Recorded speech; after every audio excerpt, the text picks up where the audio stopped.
नमस्कार मित्रांनो, power of equity Marathi channel मध्ये आपलं स्वागत आहे. बघा मित्रांनो, जेव्हा आपण कुठल्याही स्टॉक मध्ये इन्व्हेस्टमेंट करतो त्यावेळी ज्या सेक्टर मध्ये परफॉर्मन्स जास्त असतोय त्याच सेक्टरच्या स्टॉक मध्ये आपल्याला इन्व्हेस्टमेंट करायचं आहे.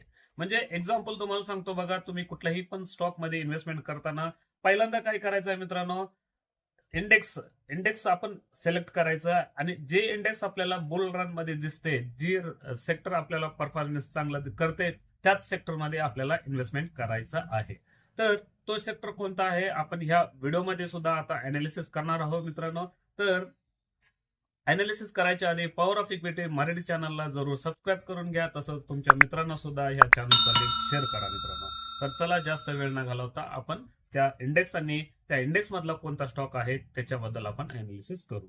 तर चला मित्रांनो, आता आपण इंडेक्स बद्दल अनालिसिस करणार आहोत आणि ज्या इंडेक्स मध्ये आपल्याला बुल रन दिसते, मोमेंटम दिसते, त्याच इंडेक्सच्या स्टॉकमध्ये आपण म्हणजे त्याच सेक्टरच्या स्टॉकमध्ये इन्व्हेस्टमेंट करणार आहोत. तर बघा, आता आपण निफ्टीचं बघू. बघा, निफ्टी जर बघितलं तर तुम्ही वीकली कॅन्डलच्या प्रमाणे निफ्टी इथं जे ब्रेकआउट द्यायचं होतं, ब्रेकआउट दिला नाही आणि तिथून पुढं कम्प्लीट असं एक साईडवेज झोन असं चाललेले आहेत. तर मागच्या आठवड्यामध्ये जर बघितलं तर आपण ऑलमोस्ट इथं एक कम्प्लीट अँगल फिन कॅन्डल तयार झालेली होती आणि ह्या वीकमध्ये जे कॅन्डल बनले हे ऑलमोस्ट इथं दोजी कॅन्डल बनलेली आहे. म्हणजे दोजीचा अर्थ असा होतोय की मित्रांनो, इथं मार्केट काही डिसाईड होऊ शकत नाही. एकतर साईडवेज जाईल किंवा इथून वरती जाईल किंवा इथून खाली पण येऊ शकते. तर आपण फक्त वेट अँड वॉच करायचं. जेव्हा हे डोजी कॅन्डलचं लो किंवा हाय ब्रेक होत नाही तोपर्यंत आपण वाट पाहायचं आहे. तर बघा, निफ्टीचा तर असा आहे आणि आपण जर समजा दुसरा जर बघितलं तर बँक निफ्टी. तर बँक निफ्टीचं इंडेक्स जर बघितलं तर मित्रांनो, कम्प्लीट असं एक बुल रन मध्ये चालू आहे. तर तुम्ही बघा, इथं मागच्या आठवड्यामध्ये आपल्याला एक चांगलं रेड कॅन्डल बनलेलं होतं. खरं या आठवड्यामध्ये त्या रेड कॅन्डलला ऑलमोस्ट जवळपास अँगल फिन करण्याचा प्रयत्न केलेला आहे, खरंच झाला नाही. तर ह्या बँक इंडेक्स म्हणजे बँक इंडेक्समध्ये तुम्हाला PSU बँक चार्ट म्हणजे इंडेक्स पण येऊ शकतोय आणि बँक निफ्टीचा पण येऊ शकतोय. म्हणजे तुम्ही दोन्ही इंडेक्समध्ये इन्व्हेस्टमेंट करू शकता मित्रांनो, तुम्हाला जसं योग्य वाटेल तसं त्या पद्धतीनं. तर हा माझा अनालिसिस आहे मित्रांनो, तुम्हाला कसलाही गायडन्स टिप वगैरे नाही आहे याच्यामध्ये. तर बघा, IT इंडेक्स जर बघितलं तर IT इंडेक्स सुद्धा बघा ऑलमोस्ट आपल्याला मागच्या आठवड्यात म्हणजे एक महिना आधी आपण अनालिसिस केलेलं होतं, जेव्हा आपल्याला इथला जो साइडवेज झोन झालेला होता आणि इथं मस्तपैकी आपल्याला एक ब्रेकआउट मिळालेले आहे. खरं ह्या वीकमध्ये आपल्याला ऑलमोस्ट इथं एक हर्डल आलेले आहे, म्हणजे हा एक रेजिस्टन्स बनलेला आहे. हा रेजिस्टन्सच्या वरती जर समजा एकदा ब्रेकआउट जर दिला तर आपल्याला हा IT इंडेक्समध्ये ऑलमोस्ट इथंपर्यंत म्हणजे ऑलमोस्ट 46,000 पर्यंत जाऊ शकते. तोपर्यंत आपण वेट करायचं आहे का? वेट करायचं मित्रांनो. जोपर्यंत आपल्याला इथं तुम्ही ह्या पॉईंटमध्ये जे स्टॉक तुम्ही बाय केलेले आहे त्या स्टॉकचं फक्त तुम्ही स्टॉप लॉस फॉलो करत जायचं आहे आणि तुम्हाला नवीन एंट्री जर करायचं असेल तर इथं जेव्हा ब्रेकआउट मिळेल तोपर्यंत त्या दुसऱ्या स्टॉकची पण आपल्याला ब्रेकआउट येऊ शकते ह्या इंडेक्समधले. तर ॲक्च्युली आता आपण ह्या स्टॉकमध्ये सुद्धा आपण थोडंसं वेट करणार आहोत मित्रांनो. तर तुम्ही जर बघितलं तर बघा, दुसरे कुठलाही स्टॉक जर बघितलं, इंडेक्स जर बघितलं तर तुम्हाला असं वाटतंय की नाही, हे बघा इथं तुम्ही ऑटो इंडेक्स बघितलं तर ऑटो इंडेक्समध्ये सुद्धा इथं एक ऑलमोस्ट चांगला ब्रेकआउट मिळालेला होता आणि या ब्रेकआउट नंतर ना बघा आता एक डार्क क्लाउड झालेला आहे. ह्याचा अर्थ काय होतं, इथून खाली पण येऊ शकतोय मित्रांनो. त्याच्यामुळे याच्यामध्ये सुद्धा वेट अँड वॉच करणार आहोत मित्रांनो. तर बघा, ऑलमोस्ट तुम्ही जर फार्मा इंडेक्स जर बघितलं तर फार्मा इंडेक्स पण सेम आहे मित्रांनो. ऑलमोस्ट असं एकदम मस्त इथं ब्रेकआउट देऊन एक चांगली रॅली झालेली आहे. त्याच्यानंतर ना आता एक साइडवेज झोन मध्ये गेलंय. तर हे या पॅटर्नला आपण फ्लॅग ऑन पोल सुद्धा म्हणू शकतोय. फ्लॅग म्हणजे ह्या फ्लॅगचा पोल आणि हा फ्लॅग. जेव्हा ह्या ट्रेंड लाईनला आपल्याला ब्रेकआउट भेटेल त्यावेळी आपण पुन्हा फार्मामध्ये एंट्री करू शकतोय. तर आता आपल्याला एंट्री कुठल्या ह्याच्यामध्ये करायचं आहे, अजून आपल्याला कशात पण अजून कन्फर्मेशन आलेला नाही. तर सेम टू सेम रिअल्टी इंडेक्समध्ये पण सेम झालेला आहे मित्रांनो, फ्लॅग अँड पोल बनलेला आहे. तर जेव्हा फ्लॅगचा आपल्याला ब्रेकआउट मिळेल त्यावेळी आपण इन्व्हेस्टमेंट करू शकतोय. ऑलमोस्ट इथं तुम्हाला फ्लॅग अँड पोलचा एक ब्रेकडाऊन भेटलेला आहे, तिथं पण वेट करायचं आहे. अजून एक चार्ट बघू. FMCG हा सगळ्यात फेवरेट स्टॉक असतोय, इंडेक्स असतोय मित्रांनो. म्हणजे कसं, कोविड असो किंवा काही जरी असेल तरी हा सेक्टर कम्प्लीट वर जात असतोय. खरं आता सध्या यावेळी याच्यामध्ये प्रॉफिट बुकिंग आलेली आहे. इथं पण सेम टू सेम तुम्हाला फ्लॅग अँड पोलचा एक पॅटर्न दिसतोय. तर याच्यामध्ये पण आपल्याला आता सध्या इन्व्हेस्टमेंट करू शकत नाही आपण. ॲज पर फंडामेंटल करू शकता मित्रांनो, खरं टेक्निकल प्रमाणे अजून वेट करायचं आहे. तर आपल्याला कोणत्या इंडेक्समध्ये जर इन्व्हेस्टमेंट करायचं असेल तर ते आहे मेटल इंडेक्स. बघा, मेटल इंडेक्स आपल्याला इथं चांगलं ब्रेकआउट दिलंय. ब्रेकआउट दिल्यानंतर ना हा इंडेक्स किती भारी वरती चाललंय एकदा तुम्ही चेक करा.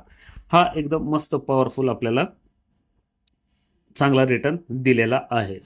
याच्या आधी आपण एक स्टॉक बद्दल सुद्धा आपण अनालिसिस केलेलं होतं मित्रांनो. त्या स्टॉकचं नाव आहे वेदांता. वेदांता ह्या इंडेक्समध्ये आपण अनालिसिस केलेलं होतं आणि ह्या स्टॉकबद्दल आपण एक इन्व्हेस्टमेंट कसे करायचं आहे हे सुद्धा आपण अनालिसिस केलेलं आहे.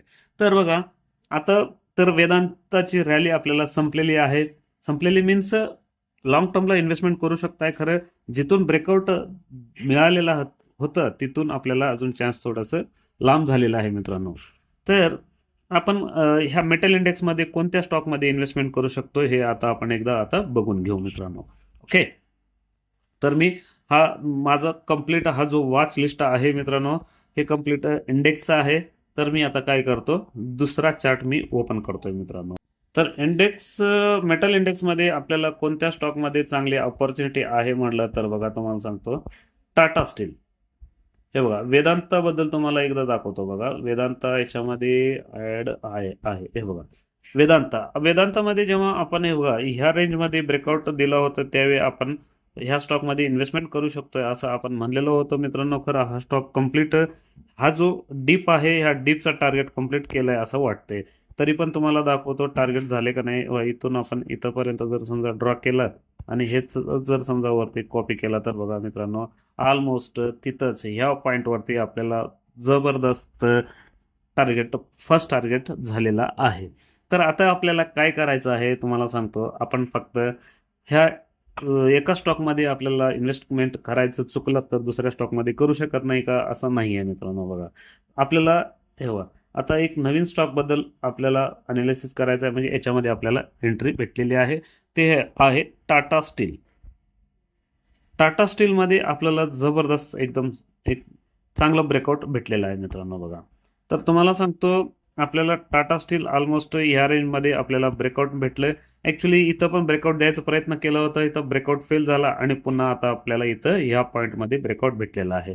तर आपल्याला टाटा स्टीलमध्ये इन्व्हेस्टमेंट कसं करायचं आहे तर बघा, आता आपल्याला क्लोजिंग प्राइस भेटले की ते 188 आणि ह्या स्टॉकमध्ये आपण काय रेंजपर्यंत आपण बाय करू शकतो. तर बघा, ही जे कॅन्डल आहे ह्या कॅन्डलचं हे कम्प्लीट एक अँगल्फिंग कॅन्डल होतं मित्रांनो. ह्या कॅन्डलच्या ऑफमध्ये जरी आलं, ह्या रेंजमध्ये आलं तरी सुद्धा तुम्ही बाय करू शकताय. म्हणजे ते किती ऑलमोस्ट 175 आणि 180 पर्यंत जरी आलं तरी तुम्ही करू शकताय बाय. आणि जर तुम्हाला स्टॉप लॉस ठेवायचा असेल तर तुम्ही ह्या कॅन्डलचा लो ठेवू शकताय किंवा हा जो कम्प्लीट हे ट्रेंड लाईन आहे हे ट्रेंड लाईन असं ड्रॉ करून तुम्ही ट्रेंड लाईनचा स्टॉप लॉस सुद्धा ठेवू शकताय मित्रांनो. तर ॲक्च्युली आता जर बघितलं तर आपल्याला टाटा स्टीलमध्ये एकदम बेस्ट ऑपॉर्च्युनिटी आलेली आहे इन्व्हेस्टमेंट करण्यासाठी. तर बघा, टार्गेट काय भेटेल आपल्याला टाटा स्टीलमध्ये. जर टार्गेट आपण बघायचं असेल तर बघा, इथून ह्या झोनपासून लोपासून हायपर्यंत आपण हा प्राइस रेंज आपण ड्रॉ केलो आणि ह्याच प्राइस रेंजला जर समजा आपण इथं जर समजा शिफ्ट केलं तर आपला पहिला टार्गेट निघतोय मित्रांनो. आणि जे पहिला टार्गेट आपला कोणता आहे ते ऑलमोस्ट तिथं हॉरिझॉन्टल लाईन जरी आपण ड्रॉ केलो तर आपल्याला समजून जाईल की आपला हा पहिला टार्गेट आहे. ते किती ऑलमोस्ट 247 आणि एंट्री प्राइस किती 188. तर ऑलमोस्ट आपल्याला नाही म्हणलं तरी इथं 57 ते 60 पॉईंटचा आपल्याला टार्गेट भेटतोय मित्रांनो. तर स्टॉप लॉस तर खूपच छोटा आहे. समजा तुम्ही स्टॉप लॉस ह्या रेंजमध्ये जरी लावलं तर तुम्हाला ऑलमोस्ट 170चा स्टॉप लॉस लागू शकताय. तुम्ही एकदा चेक करून घ्या, अंदाजे मी सांगतोय, किंवा 165 रुपयाचा इथून जरी तुम्ही बघितलं तर ऑलमोस्ट तुम्हाला 188, जर 180 ला जरी समजा तुम्ही खरेदी केला तर तुमचा स्टॉप लॉस थोडासा खाली येतोय.